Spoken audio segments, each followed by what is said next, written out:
বিশ্ব সংবাদে আপনাদের স্বাগত। সংবাদের শুরুতেই শিরোনাম, পরে বিস্তারিত। শুরুতে জানিয়ে দেব ইসরায়েলের সেনা ঘাঁটিতে ভয়াবহ অগ্নিকাণ্ড। জানিয়ে দেব মাহমুদ আব্বাসের সঙ্গে ইসরায়েলের গোপন আঁতাত ফাঁস। এছাড়া রয়েছে রুশ হামলায় অন্ধকারে ডুবে গেছে পুরো ইউক্রেন।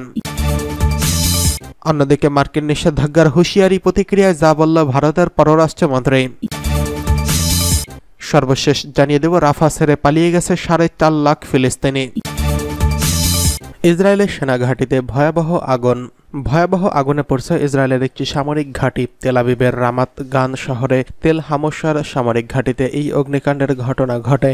ঘটনার পরপরই দমকল বাহিনী অন্তত 28টি দল আগুন নেভাতে সেখানে কাজ করছে বলে টাইমস অফ ইসরায়েলের এক প্রতিবেদনে জানানো হয়েছে। ইসরায়েলি গণমাধ্যমগুলো জানায় তেল হাসুমার সামরিক ঘাঁটিটি বিভিন্ন ধরনের সামরিক সরঞ্জাম ও অস্ত্র মজুতের জন্য নির্ধারণ ছিল। কিভাবে ঘাঁটিটিতে আগুন লাগলো সে ব্যাপারে এখন পর্যন্ত কিছুই বলা যায়নি। এতে কোনো হতাহতের ঘটনা না ঘটলেও বাধাগ্রস্ত হতে পারে ঘাঁটিটির স্বাভাবিক কার্যক্রম। নিরাপত্তার জন্য এরই মধ্যে ঘাঁটিটির আশপাশের অবকাঠামো থেকে সাধারণ মানুষকে সরিয়ে নেওয়া হচ্ছে বলে জানিয়েছে বেশ কিছু গণমাধ্যম। গেল বছরের 7 অক্টোবর ফিলিস্তিনি সশস্ত্র গোষ্ঠী হামাসে ইহুদিবাদী ইসরায়েলের মধ্যে যুদ্ধ শুরু হয়।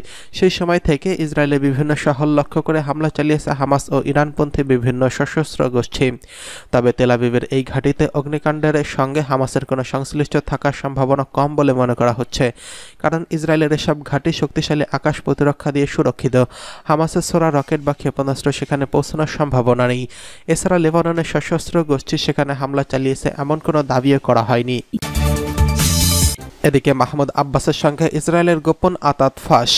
গাজায় নির্বিচারে ফিলিস্তিনিদের ওপর হত্যাযজ্ঞ চালিয়ে যাচ্ছে ইসরায়েল। গেল সপ্তাহে ত্রাণ আসার একমাত্র পথ রাফা সীমান্তে ফিলিস্তিনের অংশের নিয়ন্ত্রণ নেয় তারা। এবার খবর বেরিয়েছে রাফা সীমান্তের প্রতিনিধি পাঠাতে ফিলিস্তিন কর্তৃপক্ষকে প্রস্তাব দিয়েছে ইসরায়েল। নাম প্রকাশ্যে অনিচ্ছুক 3 দেশের কর্মকর্তাদের বরাতে এমন খবর ছেপেছে মার্কিন সংবাদ মাধ্যম অক্সিওস। ফিলিস্তিনি কর্তৃপক্ষের সঙ্গে ইসরায়েলি সম্পর্কের গোপন আঁতাতের অভিযোগ তোলেন। গেল অক্টোবরে গাজায় ইসরায়েলি হামলা শুরুর পর থেকে সেই অভিযোগে পালে নতুন হাওয়া লেগেছে। দীর্ঘদিন ধরে ইসরায়েলি চায় গাজায় ফিলিস্তিন কর্তৃপক্ষের কর্তৃত্ব থাকুক, কিন্তু হামাসের কারণে তেল আবিবের সেই খায়েশ পূরণ হচ্ছে না।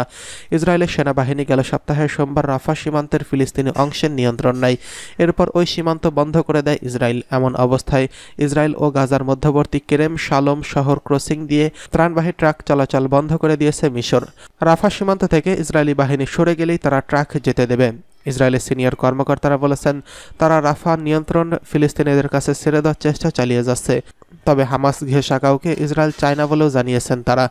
গেল সপ্তাহেই ইসরায়েলি কর্মকর্তারা প্রস্তাব দেন রাফা সীমান্তে পরিচালনায় বিভিন্ন ফিলিস্তিনি কর্তৃপক্ষ কর্মকর্তাদের সম্পৃক্ত করতে হবে। তবে ওই কর্মকর্তা ফিলিস্তিনি কর্তৃপক্ষ সদস্যদের ভূমিকায় থাকতে পারবে না বলে শর্ত দেয় ইসরায়েল। অক্সিওস জানিয়েছে ইসরায়েলের এমন শর্তে তেলে বেগুনে জ্বলে উঠেছেন ফিলিস্তিনের প্রেসিডেন্ট মাহমুদ আব্বাস এবং তার উপদেষ্টা। তারা যুক্তরাষ্ট্র ও ইসরায়েলকে সাফ জানিয়ে দিয়েছেন যে আন্ডারকভার সীমান্তে রাফা সীমান্তে দায়িত্ব পালন করতে পারবে না ফিলিস্তিনি কর্তৃপক্ষ, বরং উল্টো 10 দিন ধরে আটক রাখা ফিলিস্তিনের রাজস্ব ছেড়ে দিতে ইসরায়েলের প্রতি আহ্বান জানিয়েছে মাহমুদ আব্বাস। রাজস্বের ওই অর্থের উপর ফিলিস্তিনি কর্তৃপক্ষের বাজেট নির্ভর করে। ইসরায়েলি কর্মকর্তাদের গ্রেফতার আন্তর্জাতিক অপরাধ আদালতের দ্বারস্থ হওয়ার পর আব্বাস সরকারকে চাপে রাখতে এমন পদক্ষেপ নিয়েছে তেল আবিব। অবশ্য এই বাজেটের অর্থ ছেড়ে দিলেও ফিলিস্তিনি কর্তৃপক্ষ তাদের কর্মকর্তাদের রাফা সীমান্তে পাঠাবে না, কারণ তাদের আশঙ্কা কর্মকর্তাদের হত্যা করতে পারে হামাস। আব্বাস সরকারও চায় রাফা নিয়ন্ত্রণ তাদের হাতে হস্তান্তর করা হোক, তবে সেটা তাদের পাশ কাটিয়ে ইসরায়েল ও মিশরের মধ্যে আলোচনার মাধ্যমে নয়, বরং তাদের রাজনৈতিক ভবিষ্যৎ নিশ্চিত করেই রাফায় নিয়ন্ত্রণ নিতে চায় ফিলিস্তিনি কর্তৃপক্ষ।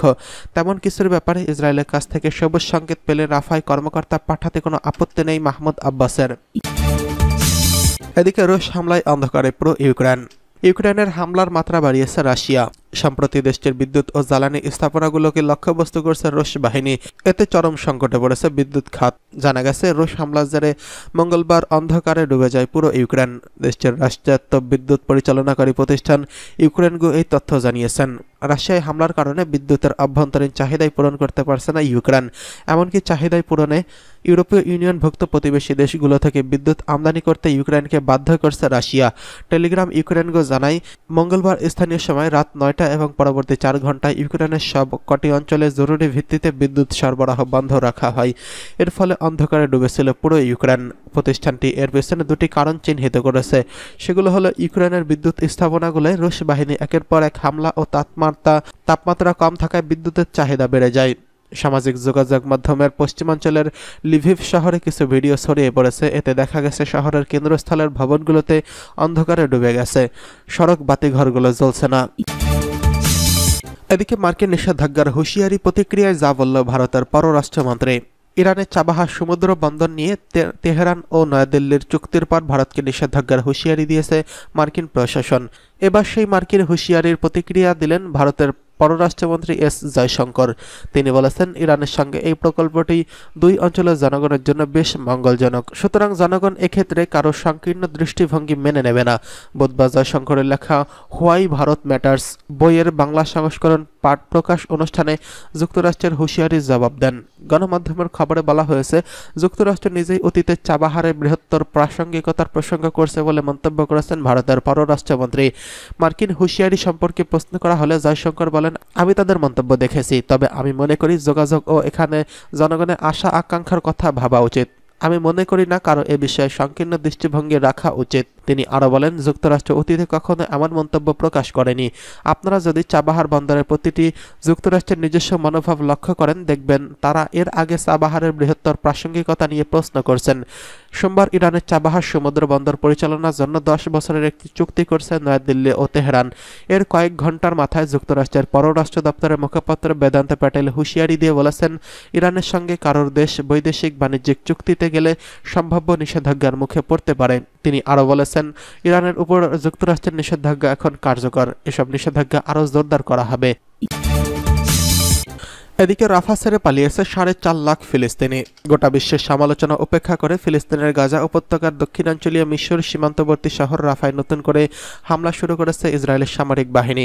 এই কারণে প্রাণে বেঁচে ওই অঞ্চল থেকে 4.5 লাখেরও বেশি ফিলিস্তিনি পালিয়ে গেছেন। ফিলিস্তিনি শরণার্থীদের জন্য জাতিসংঘের সংস্থা UNRWA এই তথ্য জানিয়েছেন। গণমাধ্যমের প্রতিবেদনে বলা হয়েছে, মঙ্গলবার UNRWA এক বিবৃতিতে জানায়, গত 6 মে রাফা শহরের পূর্বাঞ্চলে প্রায় 4.5 লাখ ফিলিস্তিনি পালিয়ে যেতে বাধ্য হয়েছেন। শহরটির উত্তরাঞ্চল থেকে জীবন বাঁচাতে আরও 1 লাখ লোক পালিয়ে গেছেন। UNRWA আরও জানায়, বাস্তুচ্যুত মানুষগুলো লাগামহীন ক্লান্তি, ক্ষুধা ও ভয়ের মুখোমুখি হচ্ছে। তাদের যাওয়ার মতো নিরাপদ জায়গা নেই। পরিস্থিতি মোকাবিলায় অবিলম্বে একটি যুদ্ধবিরতি আমাদের একমাত্র আশা। উল্লেখ্য, গত বছরের 7 অক্টোবর থেকে গাজায় নির্বিচারে আগ্রাসন চালাচ্ছে ইসরায়েল অব্যাহত। এই হামলায় রিপোর্টে লেখা পর্যন্ত প্রায় 35,173 জন ফিলিস্তিনি নিহত হয়েছেন। তাদের অধিকাংশই নারী ও শিশু। আহত হয়েছেন আরও